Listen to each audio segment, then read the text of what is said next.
Le quartier de Montparnasse se situe sur la rive gauche de la Seine, à cheval sur les 6e, 14e et 15e arrondissements.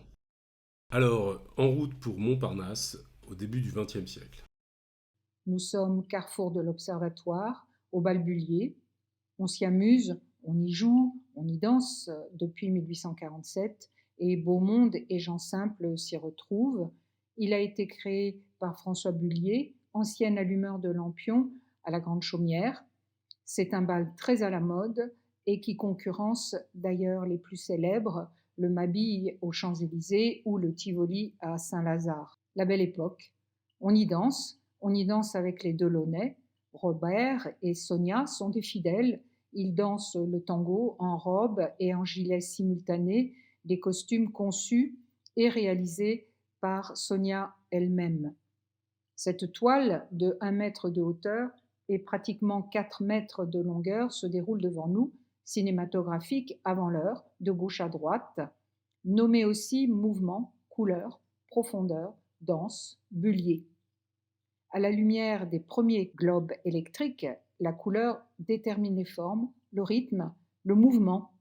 Et comme un polyptyque unifié, les plans verticaux s'ajoutent les uns aux autres, couleurs pures distribuées en écharpes, en syncopes, apparaissant, disparaissant, laissant entrevoir des couples enlacés, en arabesques, en aplats géométriques, en un cubisme chaudement coloré et fusionnel.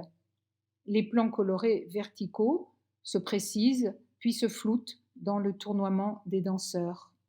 Nous sommes en 1913, au plus fort de l'art abstrait, l'orphisme, la marque des Delaunay, autant des contrastes simultanés, de la mise en peinture des fameuses théories de la couleur, du chimiste Michel Eugène Chevreul. Et si à Montparnasse on vient se distraire, on y vient aussi pour apprendre. À l'Académie de la Grande Chaumière, rue de la Grande Chaumière, dédiée à la peinture et à la sculpture, des artistes, hommes et femmes, et on n'est pas à l'école des beaux-arts où la mixité n'est pas encore de mise, des artistes venus des 4 coins du monde étudient en toute liberté. Et voilà Antoine Bourdelle et ses élèves en 1922, et vous pouvez chercher parmi cette jeunesse le tout jeune Giacometti.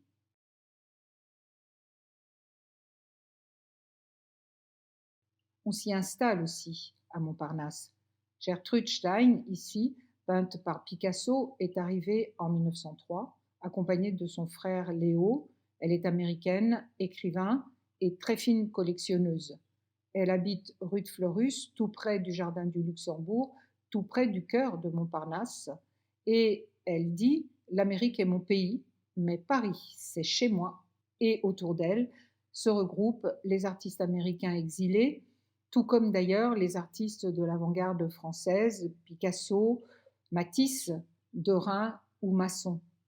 Hemingway, arrivé en 1921, jeune reporter et écrivain débutant sans le sou, toujours affamé, la décrit ainsi dans Paris est une fête. Elle s'était montrée très cordiale et amicale, et nous avions adoré le vaste studio et les beaux tableaux.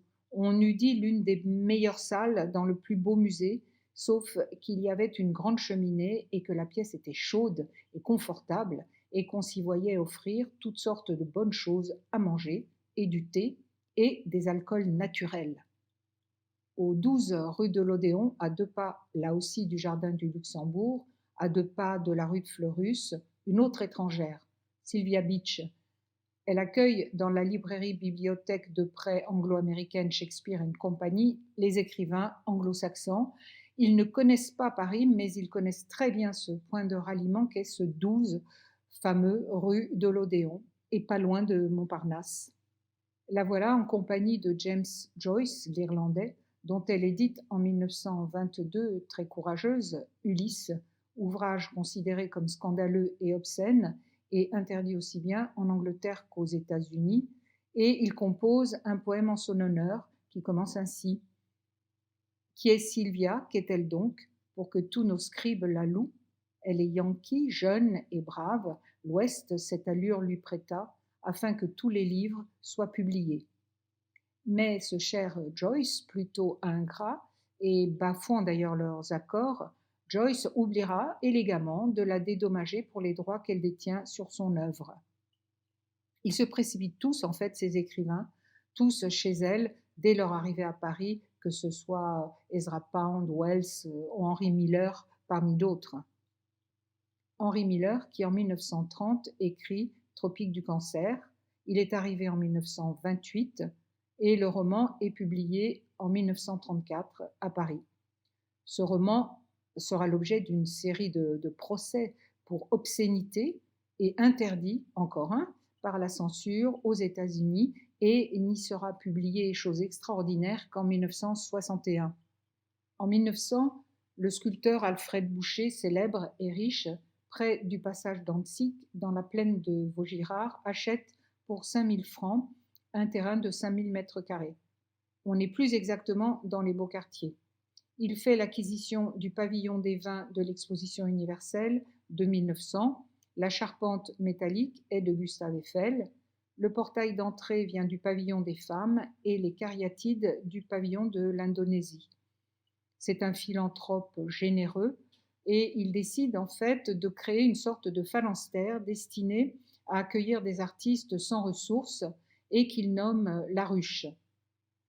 On dit que le nom de La Ruche vient de la forme circulaire du bâtiment et des ateliers très étroits qui évoquent les alvéoles ou les parts d'un gâteau. Cette ruche ouvre ses portes aux artistes en 1902.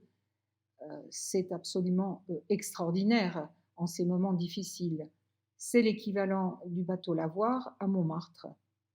On ne peut pas dire que ce soit un endroit très très confortable. C'est plutôt bruyant et puis infesté de rats. Et Soutine raconte d'ailleurs avec humour que l'un d'eux avait mangé l'une de ces natures mortes représentant extraordinairement à point un hareng sort. La ruche est, malgré toutes ces incommodités, un refuge pour les artistes juifs, pour la plupart, qui fuient les pogroms et qui formeront l'école de Paris. S'y retrouvent Soutine, Chagall, Modigliani, Moïse Kissling, Kikoïn, Lipschitz, Zadkine, Brancusi aussi.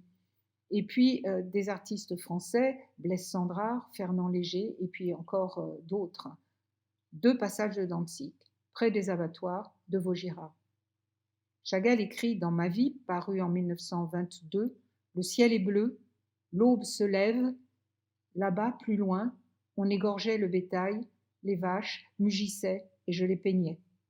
Soutine en 1916 par Modigliani. Le bœuf écorché en 1925, peint par Soutine. Soutine a peint une dizaine de tableaux sur ce thème, les abattoirs de Vaugirard étant tout près de la ruche, et il s'y rend ou emporte des animaux morts dans son atelier, et d'ailleurs ses amis artistes sont épouvantés par les odeurs. On pense au bœuf de Rembrandt au Louvre, et on imagine une réflexion sur la vie et la mort, et puis aussi l'étrange de la situation d'un peintre qui peint une série d'animaux morts, de chair exposée alors qu'il crève de faim. Lipschitz et sa femme en 1916, toujours par Modigliani. Moïse Kissling, né à Cracovie, en Pologne. Pendant la Première Guerre mondiale, engagé dans la Légion étrangère comme beaucoup d'autres artistes immigrés, il est blessé lors de la bataille de la Somme. Modigliani peint le visage à la hache, pourrais-je dire, un visage comme taillé au burin d'un billot de bois, un visage de moujik. Et ici, l'ami Cocteau, peint par Kissling. Chagall arrive pour la première fois à Paris en 1910. Il a 23 ans. Il en part en 1914 pour revenir en 1923 et rester en France jusqu'à ce que la guerre en fait l'enchasse en 1941. Il séjournera ensuite aux États-Unis de 1941 à 1948, puis il s'installe définitivement en France. J'ai débarqué gare du Nord un matin de 1910, accueilli par un ami en pantoufles, complètement écœuré, qui m'a vivement conseillé de repartir sur le champ, car, disait-il, nous arrivons trop tard, tout a été fait. Mais moi j'étais très gai, J'étais venue parce que je cherchais le bleu. J'avais besoin de Paris comme un arbre a besoin d'eau. C'est un jour d'été. Il ne parle que le yiddish et le russe. Il découvre le cubisme et le fauvisme. Il s'installe à la ruche, découvre Delaunay, Apollinaire, Sandrard, qui donnera d'ailleurs plus d'un titre à ses tableaux. Je peignais la nuit et le jour, je visitais les musées, le Louvre surtout. Des fauves, il adopte la gamme éclatante, ses roses, verts, ses rouges, ses violets. À Delaunay et à Léger, il emprunte la rupture des formes, l'opposition des rectangles, des cercles, et il fait tourner les figures, il les dédouble, il les culbute, et rien ne lui est impossible, en fait, dans l'espace de la peinture. Chagall n'appartient à aucune école. On peut dire qu'il les rencontre toutes, mais il élabore son propre langage au-delà de vraiment tout enrôlement et de tout embrigadement. Moi et le village. Le cubisme ici est au service du souvenir ou du rêve. La diffraction, le glissement des plans expriment le réel télescopage des images et des pensées, leurs apparitions, leurs enchevêtrements, leurs disparitions, et tout cela porté par les rencontres et la danse des couleurs. Autoportrait aux 7 doigts. De la fenêtre à gauche, une vue sur Paris et la Tour Eiffel, emblème de la modernité, un parachutiste atterrissant sur les toits, et à droite, nostalgique, l'église et les maisons de Vitebsk. Entre ces deux mondes, le nom des deux villes est inscrit en hébreu sur les murs de cet atelier. Vitebsk, sa ville natale, habitant ses souvenirs d'exilé, et Paris, la ville qui lui donne en fait toute la liberté d'exercer son art. La toile à la Russie, aux ânes et aux autres, peinte entre 1911 et 1912, en hommage à sa Russie natale, est posée sur le chevalet, et le peintre, charmant toute boucle dehors et merveilleusement endimanché, est traité dans un style cubo-futuriste non dépourvu d'humour.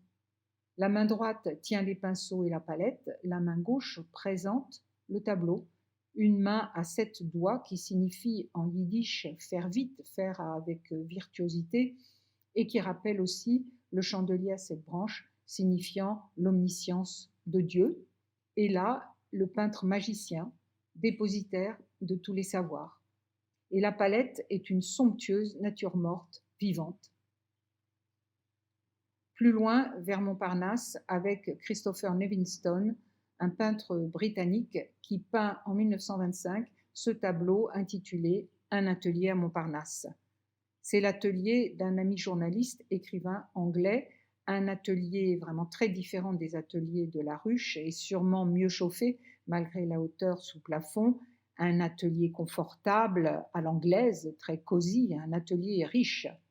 Le modèle nu en chair et en os est représenté dansant, très balnègre, dans le tableau qui est posé au sol, et on pense à Joséphine Baker.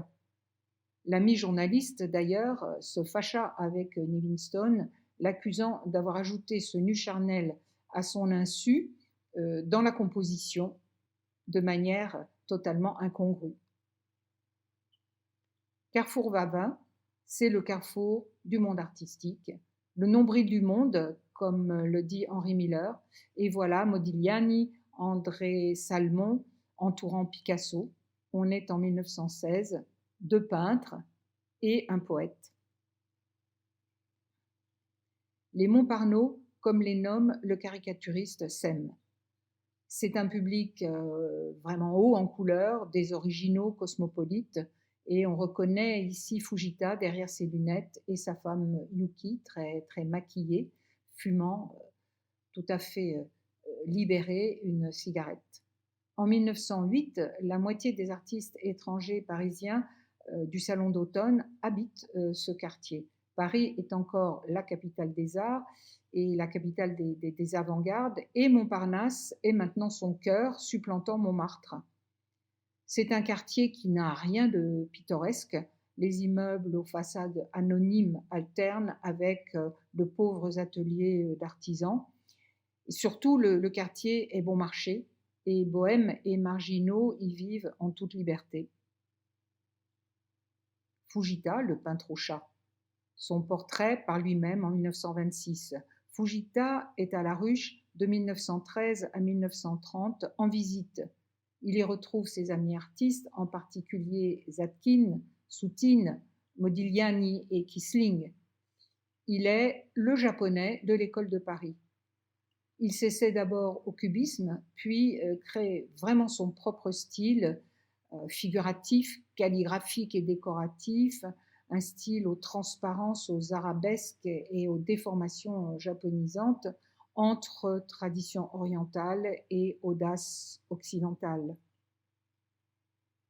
Il faut dire que depuis 1914 et jusqu'aux années 30, Montparnasse est la nouvelle Mecque pour les artistes de toute nationalité.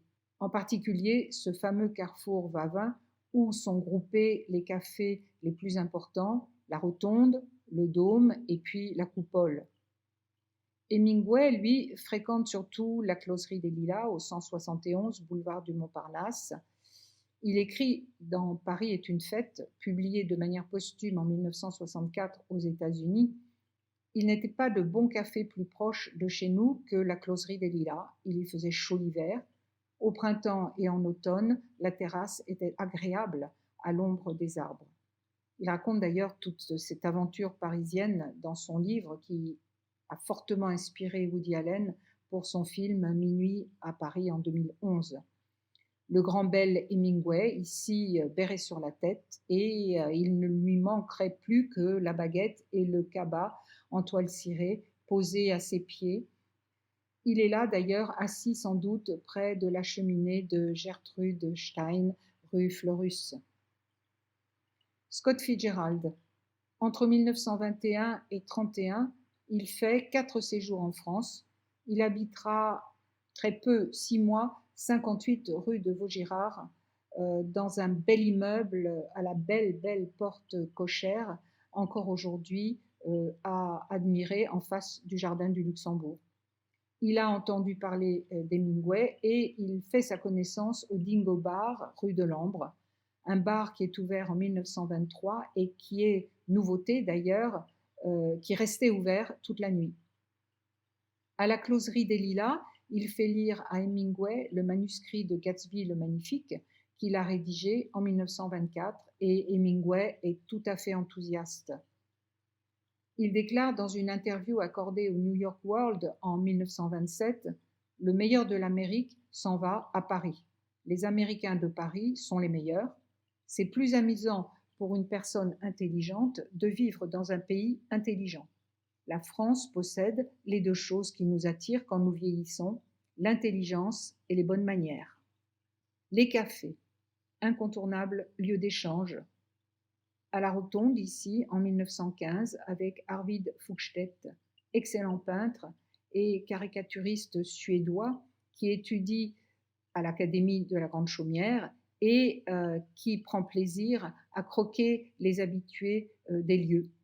Modigliani serait au premier plan à gauche avec cette écharpe rouge, nous dit-on. Kissling, pâquerette, le mannequin vedette du couturier Paul Poiret et Picasso, toujours à la Rotonde, en 1914. Giraudoux, dans Siegfried ou le Limousin, en 1922, écrit « À l'angle du boulevard Raspail et du boulevard du Montparnasse, à la terrasse d'un café, au milieu de laquelle, parmi les tables, débouchait la sortie du métro, était installé tout ce que Paris compte de Japonais expressionnistes, de Suédois cubistes, d'Islandais graveurs, de Turcs médaillés, de Hongrois et de Péruviens à vocation complémentaire, chacun agrémenté d'une demi-épouse, un maquillage individuel et dont aucune n'employait les mêmes couleurs pour les yeux ou les lèvres.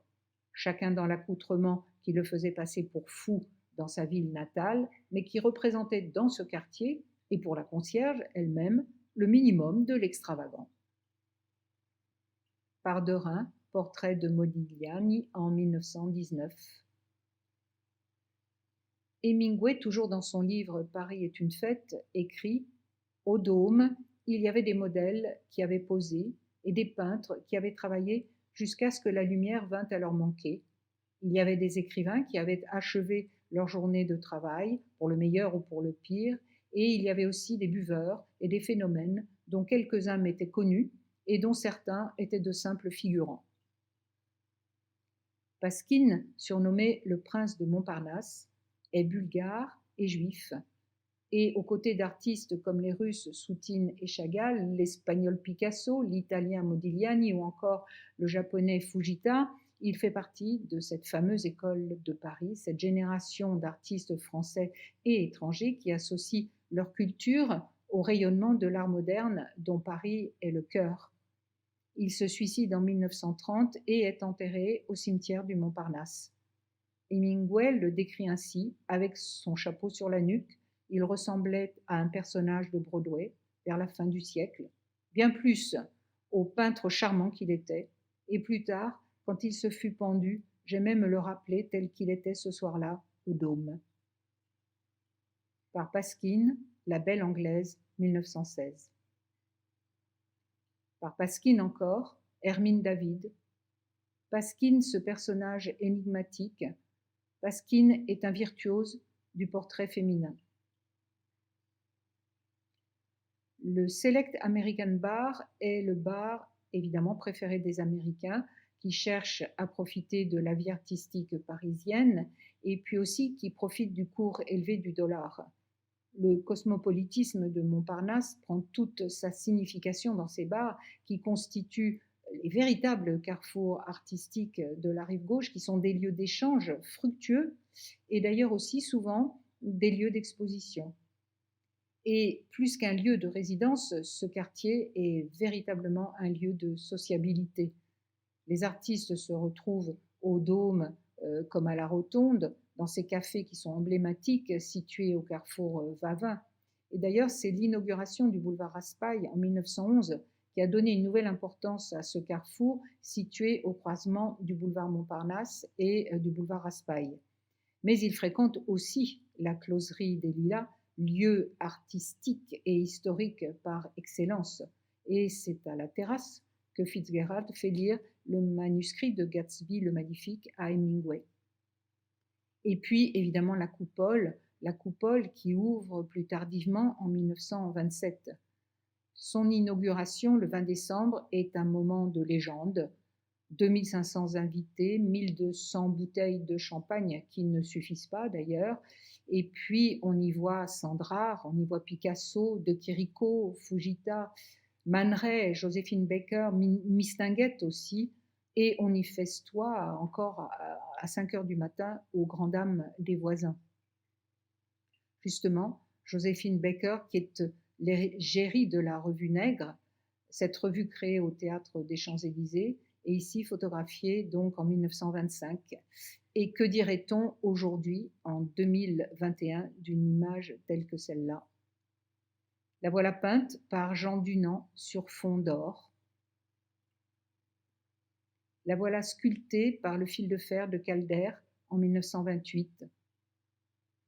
Les collectionneurs, mais aussi les critiques, les galeristes se mêlent aux artistes, aux terrasses des cafés ou dans leurs ateliers, et une belle dynamique naît des enthousiasmes, des rencontres, de la foi en un art nouveau qui les lie tous. Paul Guillaume, ici, peint par Modigliani en Novo Pilota, découvreur de l'art africain, qui est soutien de Soutine comme de Modigliani, et qui n'oublie pas Picasso, Derain, Matisse ou Van Dongen. Le voilà d'ailleurs très chiquement peint par Van Dongen. Zborowski est aussi une figure de Montparnasse, poète et marchand à la fois. Il est arrivé de Pologne vers 1910. C'est un grand ami de Modigliani. Il l'accueille chez lui, il organise ses expositions. C'est un soutien aussi solide pour Soutine, qui est très très loin d'être un artiste facile. Il expose Chagall d'ailleurs et tant d'autres, et il en mourra ruiné. Madeleine Castin, fidèle mécène de Soutine, qu'elle rencontre au Café de la Rotonde en 1920. Elle l'accueille et le protège au cours des années 30, et c'est grâce à elle et à son mari d'ailleurs, qu'il expose à Chicago en 1935. Le nom des Castins reste indissociablement lié aux artistes de cette fameuse école de Paris. Belle et élégante, elle est ici la pauvre, la proie de la puissance expressionniste de Soutine. Et le rouge de la robe sur le fond bleu profond rappelle les couleurs terrifiantes du bœuf écorché. Le marchand Flechtheim en Toréador en 1925, ici par Pasquine. C'est l'un des marchands de tableaux les plus importants de cette époque, soutient en Allemagne des artistes d'avant-garde, de Fernand Léger, de Picasso, de Matisse, de Braque, et puis des artistes de l'école de Paris, donc, dont Pasquine, qui le représente ici vêtu en toréador, véritablement dans la préparation d'une soirée travestie, un portrait festif, joueur, joyeux, et tout à fait emblématique de ces années heureuses parisiennes, qui contraste fortement avec le portrait qu'en propose Otto Dix. Otto Dix, peintre allemand du mouvement de la nouvelle objectivité, et qui donne ce portrait de Flechtheim à l'allemande, je dirais, de manière terrible, un portrait d'une violence extrême, un Flechtheim en prédateur, aux mains crochues, au physique juif caricatural et terrifiant, qui met main basse sur le cubisme en quelque sorte. Ce tableau qui est peint en 1926 et là aussi qui décrit bien ces années sombres de l'Allemagne de l'entre-deux-guerres. Revenant à Paris, Montparnasse 19 est un film français, une coproduction franco-italienne réalisée par Jacques Becker et Max Ophuls et sortie en 1958 avec Gérard Philippe en Modigliani et Anouk Aimée en Jeanne Hébuterne. Un autoportrait daté de 1919. Modigliani meurt un an après et c'est d'ailleurs le seul autoportrait que l'on connaisse de lui. Et puis une autre figure incontournable de Montparnasse. Les modèles féminins sont nombreux, amies, amantes, muses. Elles sont aux terrasses des cafés et Kiki est la plus célèbre. Fujita raconte, elle rentre tout doucement, timidement, le fin petit doigt posé au petit bec rouge, balançant son derrière fièrement. Quand elle a quitté son manteau, elle était absolument nue, un simple petit mouchoir de couleur vive épinglé au revers de son manteau donnait complètement l'illusion de sa dernière robe. Ici, la voilà photographiée par Man Ray et formidablement sculptée par le fil de fer de Calder en 1930. Fameuse photographie de Man Ray encore, le visage blanc couché, le visage noir dressé, finesse des traits, ovale pur des contours qui se répondent, toutes les nuances du noir et blanc. On pense aussi à La Muse endormie de Brancusi en 1910. Voilà Kiki, tout en rondeur, par Moïse Kissling en 1927. Kiki pose pour ce nu couché à la toile de Jouy en 1922. C'est l'un des premiers tableaux de nu d'après modèle vivant de Fujita et on pense aux Vénus de Titien, aux odalisques d'Ingres et bien sûr à l'Olympia de Manet. Dans une alcôve, le nu à la chair de nacre très dessiné est encadré de manière assez surprenante d'une cantonnière en toile de Jouy et sur laquelle on lit des scénettes très XVIIIe siècle représentant les amours de Vénus et de Mars. Sensualité, érotisme, jusque dans le sexe du modèle sur lequel Fujita a dessiné avec application, je dirais même avec ferveur, de fins poils noirs. C'est un souvenir heureux. Il décrit l'accueil fait à ce nu présenté au Salon d'automne de 1922. Le matin, tous les journaux en parlaient. À midi, monsieur le ministre me félicitait. Le soir, pour la somme de 8 000 francs, il était vendu à un collectionneur. À Montparnasse, il n'y a pas que des cafés, il y a aussi la célèbre maison close, le Sphinx, rue Edgar Quinet, un espace au fabuleux décor égyptien dans la chaleur duquel se retrouvent les artistes, mais aussi les politiques Et puis la crème du banditisme, comme toujours, disparue aujourd'hui. Lupanar à Montparnasse, 1928, toujours par Fujita, Ces dames au salon.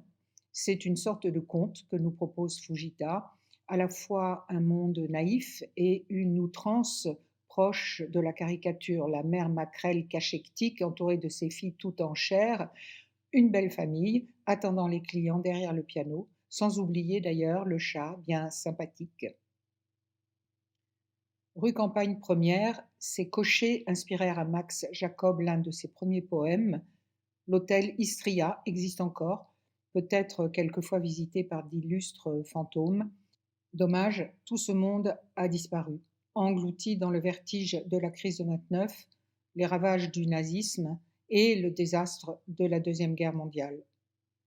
Comme un témoin nostalgique se dresse ce bel immeuble construit par André Arvidsson en 1911. Les céramiques sont œuvres d'Alexandre Bigot. Man Ray eut son atelier, Doramar y installera le sien en 1930 et en 1959, en pleine rue, sous ses verrières, Godard fera mourir un Belmondo à bout de souffle. Fidèle à ce quartier, Giacometti. Il y vit et il y travaille de 1926 jusqu'à la fin de sa vie dans un atelier au confort plutôt spartiate, c'est un euphémisme, au 46 rue Hippolyte Mindron. Le voici ici avec Diego, son frère, et Annette, sa femme. Et la ruche persiste et signe, si l'on peut dire encore aujourd'hui, sauvée de la destruction et restaurée, protégée. Les façades et les toitures sont inscrites aux monuments historiques et cette ruche qui abrite encore aujourd'hui merveilleusement une belle communauté d'artistes.